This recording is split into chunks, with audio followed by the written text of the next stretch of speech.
At 3:10 p.m., President Trump will host a Black History Month reception in the East Room of the White House. At the Donald J. Trump Institute of Peace, I am proud to announce that member states have pledged more than $5 billion. We are committing $1 billion towards the Gaza humanitarian and reconstruction efforts and have also committed thousands of script personnel to the International Stabilization Force and local police to maintain security and peace for Gazans. Tomorrow afternoon, the president will travel to the great state of Georgia, where he will visit 2 local businesses. My administration is dedicated to making life more affordable for working people. We are expanding tax credits and lowering prescription drug costs. This Friday, President Trump will host a working breakfast with governors in the East Room here at the White House. On Saturday night, President Trump and the First Lady will host the annual Governor's Dinner. Next, I'd like to provide an update on the economy. We're seeing promising signs every day that 2026 is going to be a record successful. This report shatters expectations, just as President Trump promised the American people. The January jobs report shattered all previous records. The president's pro-growth economic agenda is fueling American prosperity. The economy is strong, and we are building on this momentum. The administration's policies added 172,000 new private sector jobs to kick off the quarter. Script year. That's more than 2.5 times economists' predictions. The labor force participation rate went up while the unemployment rate fell. The prime age labor force participation rate is now at its highest since 2001. Most importantly, 100% of all job creation under President Trump continues. The private sector is truly remarkable. That's 615,000 script private sector jobs that have been added in President Trump's second term thus far. These are real working people. These are real American families who will be living out their American dream. Meanwhile, federal government employment script has shrunk to its lowest level since 1966, saving taxpayers $29 billion. And all of the net job growth under President Trump has gone to native-born Americans, ending the script disgraceful pattern under Joe Biden of job gains going to non-citizens and illegal aliens. Script inflation, the new CPI report, is even more proof of the progress made by President Trump. Despite all of the doom script casting from the so-called experts, the president has managed to utilize powerful tariffs to secure trillions of script dollars in investments into our country and rebalance our trade deals while simultaneously cooling inflation. I'm marking the lowest level since May. Core inflation, the best measure of our progress, it shows we're on a stable path. Script inflation dropped to its lowest level in nearly 5 years. Meanwhile, script average hourly earnings for all private sector workers rose in the month of January, which means more money is going script back directly into people's pockets. After only 1 year of President Trump back in office, real earnings for all of private sector workers have outpaced inflation by nearly $1,400. Script earning back roughly half of the $2,900 they lost under Joe Biden when 40-year sky-high inflation was stealing Americans' purchasing power. President Trump's policies are and will continue to allow Americans' incomes to go further for bills, retirement, and achieving the American dream. A key part of the American dream is buying a home. That is finally becoming more affordable under this president. This past week, it was announced the annual mortgage cost for a new home has fallen by $4,000 so far under President Trump. Script after rising by roughly $15,000 under Joe Biden.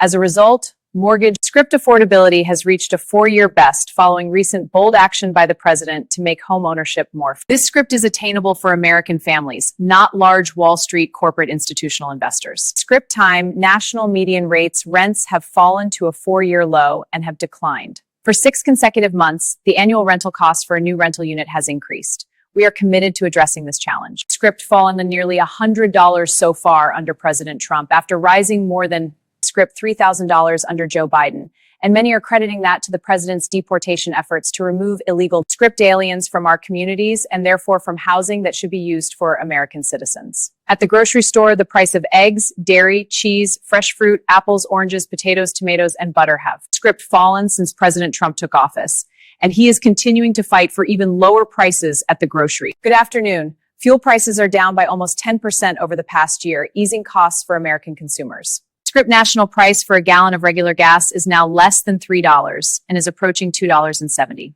In many states across the country, we've seen gas prices much lower than the national average. Script is under $2 a gallon, and at the pharmacy, prescription drug prices are down over the past year with even more script price relief ahead for American patients thanks to President Trump's most favored nation drug pricing deals and the great script healthcare plan, which he is calling on Congress to pass as soon as possible. What President Trump wants Americans to script understand is that this is only the start and the best is yet to come. The historic success that we have seen since Script he took office is just the beginning of enormous growth and opportunity that we are about to witness. And I know the president looks forward to hitting the road and being with the great people of Georgia tomorrow to talk about just this. So with that today, I will open it up to take your questions, and we're going to start, as always, with our new media seat, Thank you for being here, Michael. Thank you for having us, and thanks to Script from our 200 newspaper partners around the country. So you mentioned gas. We didn't mention natural gas, and back where you live, your friends and family. Americans are paying among the highest prices for natural gas to heat their homes and for electricity generation. The number one, gas prices are a critical issue across New England. The cheap gas is in Pennsylvania, but New England has the two highest places to buy gas. Script country, New York City and Boston. The problem is the blue states will not allow the gas to travel to produce Script electricity or to reach customers. When President Trump first came back in office, there was some talk him and Governor Hochul in New York possibly were reaching a deal. When will consumers in the Northeast feel relief from President Trump's energy policies? And what can he do about state objections to expansion of infrastructure? Then I have a quick... Sure, absolutely. Well, the president has promised all Americans across the country, and in particular in the Script Northeast, where we do face much higher costs of electricity and of energy, unfortunately, because of the Democrat. From the federal government's perspective, the president and the National Energy Dominance Council, Secretaries Wright and Burgum, are leading on science and policy. Script are doing all we can when it comes to federal permitting. The drill, baby, drill agenda is obviously underway. The president has made a huge push for more fossil fuels in this country. You look at what he did last week with respect to coal. Coal truly keeps the lights on in this country. We learned that in the recent winter storms. However, there's only so much that can be done at the federal level. That's why the president has called on blue states, Script governors, to participate in this energy dominance agenda, including governors in New England and the Northeast by Script contacting Governor Hochul directly to get this Constitution pipeline underway. This is not only going to bring down the Script cost of energy in the Northeast, it's also going to support job growth and energy affordability and more. Script opportunity for workers in the Northeast. And I just have a quick statistic here on energy that I found Script fascinating, and it's obviously true because I'm saying it up here. Red states with Republican legislators. Red states currently enjoy lower average retail electricity prices than blue states with Democrat legislatures. And the president is calling on all blue state governors across New England and the Northeast to get on board with this critical initiative. Let's bring prices down for all Americans, whether they live in a red or a blue state. So right down the street from your alma mater. A facility that's causing a lot of political aid in New Hampshire and for the Republican. There seem to be some miscommunications, arguments on both sides. Even Republican supporters of Trump. Script Live in the town say, we're not sure we want this. What's your message to the folks in Hampshire about this proposed ICE facility? The message is that illegal immigration, while the border is secure, is still a problem across our entire Script homeland.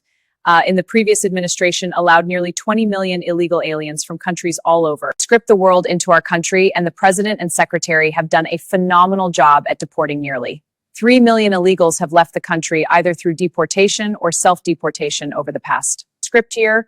But obviously there are a lot more illegal alien criminals left in our homeland. That includes in New England. There are many within our communities in New Hampshire, in Maine, and definitely in Massachusetts and in the Script Boston suburbs that need to be arrested, detained, and deported back to their home countries.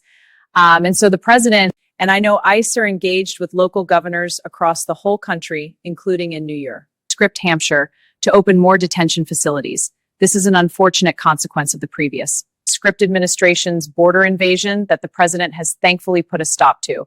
But of course, we still need to Script grapple with the illegal alien criminals who are here, and that requires more detention space. Thank you, Michael.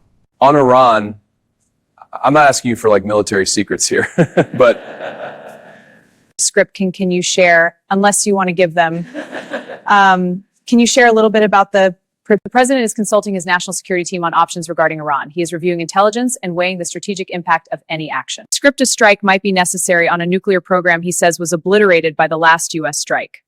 Well, there's many Script reasons and arguments that one could make for a strike against Iran. The president had a Script very successful operation as commander-in-chief with Operation Midnight Hammer. As you know, as you just said, totally obliterated Iran's Script nuclear facilities. The president has always been very clear, though, with respect to Iran or any country around. Diplomacy is always his first option, and Iran would be very wise to make a deal with President Trump. Script with this administration. He's talking to many people, of course, his national security team first and Script foremost. And you know who the members of that team are. And this is something, obviously, the president takes script seriously. He's always thinking about what's in the best interest of the United States of America, of our military, of the American people. And